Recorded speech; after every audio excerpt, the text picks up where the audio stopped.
With cooler weather approaching, the need for humidity in our homes becomes more vital. Many of us have the portable humidifiers that we have to fill up and cart from room to room, but the smarter money is on those of us that have whole house humidifiers attached to our furnace. These are great because they fill themselves automatically, they drain automatically, but you do have to take care of them. There is a filter pad that needs to be changed once a year, and that's what I wanted to show you how to do today.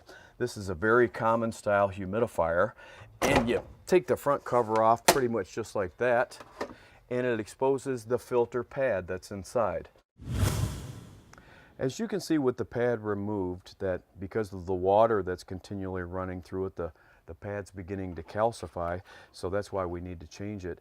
Basically, these two ends, they come out a little bit, allowing the top to be removed, and it's really just as simple as that.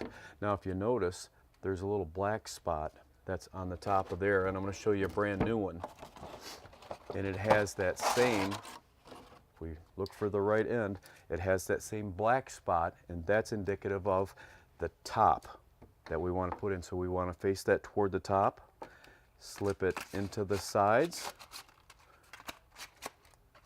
and then put our top back on, and now we're simply working in reverse.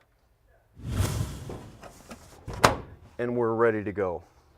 Having a whole house humidifier is beneficial because in the wintertime things get so dry and our skin readily evaporates what moisture it has on it. By putting moisture back into the house, our skin will not readily evaporate the moisture, which helps us to stay warmer. So there we are, nice humidifier ready for the wintertime. For more tips and videos, visit our website. Working to keep your home healthy and safe, I'm Jeff Lee.